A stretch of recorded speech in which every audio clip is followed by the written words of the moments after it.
Mga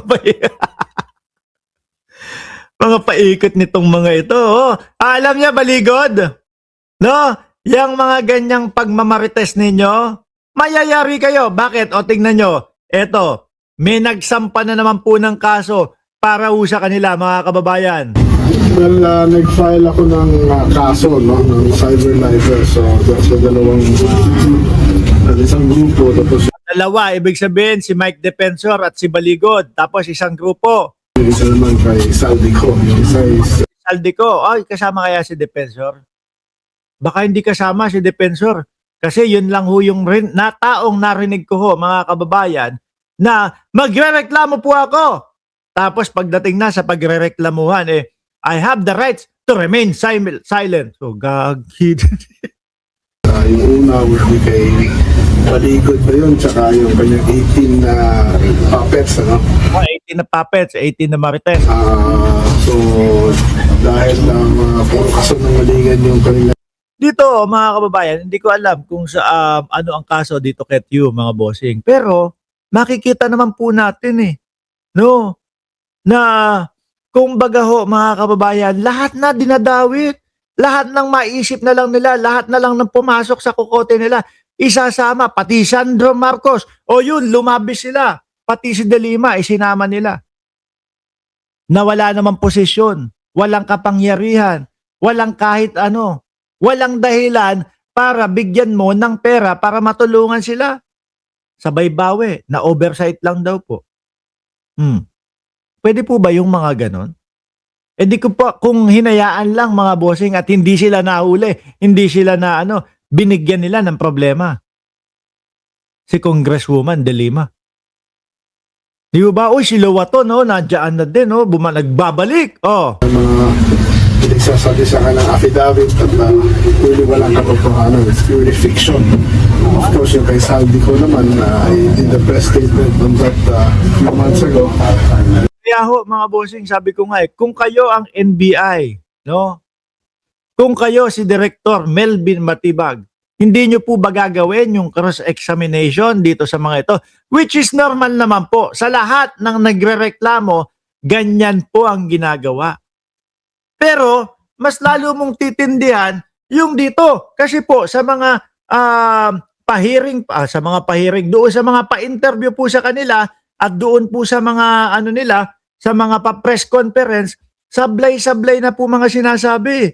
Ngayon, ikaw bilang nahahalata mo na nang gagago lang itong mga ito, magpapagago ka ba? O sige, paniwalaan agad natin yan. O sige, patawag natin yung kanilang mga inirereklamo. Di ba dapat iaalamin mo muna kung ano ang katotohanan bago ka makapinsala, bago ka makaaksaya ng oras ng iba. Di ba? O. Tuloy. Ngayon lang, nagkaroon ng oras para i-file, so sinabay-sabay ko na para kasi parang sobrang rin paninira ng mga yun. Ayan, mga susunod na mga panahon, araw, oras, mga bossing, malamang ang kalalabasan nitong 18 marites ay kagayang-kagaya lang din po nung kay Orly Gutesa. Oo. Ano? Di tago. Yung Orly Gutesa nila nahalata na hindi naman kabisado yung kanyang script o yung kanyang salaysay, mga bossing, doon sa Senado. Ano nangyari? Gagalit si Marcoleta. Bakit daw sobra kung tanungin si Gutesa? Bakit daw magsasalita at maghahayag parang si Gutesa pa yung inimbestigan? Natural lang ho yun. Tama lang ho yun. At normal yung proseso na yun. Bigla nga, yung kay Gutesa nga, surprise pa ho, mga bossing. Di po ba? Kasi ang gusto nilang mangyari is shortcut.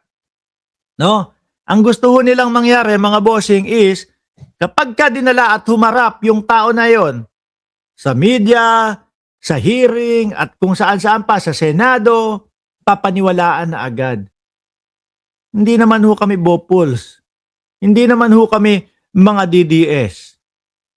Na kapag ka sinabi nyo ganito, ganyan, maniniwala na agad kami. Galawan pong utu-utu yun. No?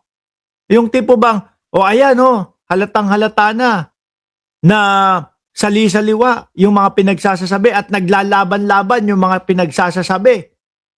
Maniniwala ka pa. Hindi po kami uto-uto. At para naman po doon sa mga tsinador, yung mga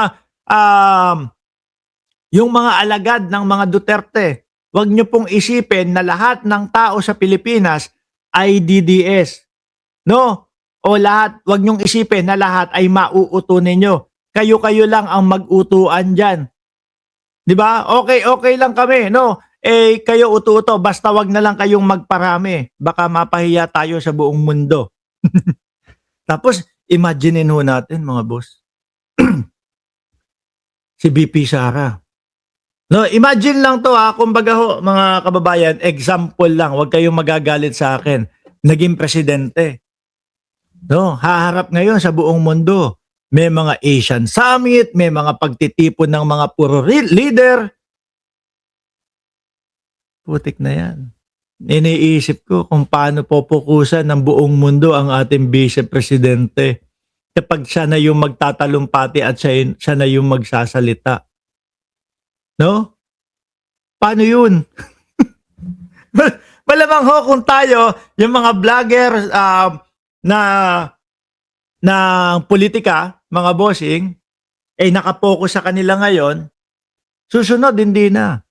Pagka yung may mga Asian Summit, may mga malalaking pagtitipon ang mga leader ng mga bansa, malamang ang hintayin, abangan si Vice Presidente Sara Duterte o si Sara Pagka magtatalumpati na ho, mga bossing Di ba? Tapos, eto ang inihalal. Naku, ayan na Naku, ayan na Yan ang gusto ko ayan na, nag-email na. Yan ang gusto ko, ha? Ayan Ayun $8,580. Ayun Ayun Bayad na! Nako, tapusin ko na kaya tong live na to. Tapusin. 700, magkano sa pera na? Kulang 600,000 na yun. Nako, mamaya na kaya tayo mag-live. Mamimili muna ako. Sige, tuloy natin. Di ba? Ituka-tuka, sabi ni Romeo Puentes, ituka-tuka siminet lang masasabi ni Lustay. Malamang nga po, si Romeo Puentes, yun yung yun po yung abangan sa vice-presidente. Di ba? Naku, kaya, ewan ko, kung paano din aalagaan, pangangasiwaan, kung paano din patatakbuhin ng vice-presidente mga bossing, yung ating yung ating ekonomiya. Ayan na naman. Difference. Ayan. Gastos naman. Daming email. Ganyan ho yung buhay ko araw-araw, mga bossing.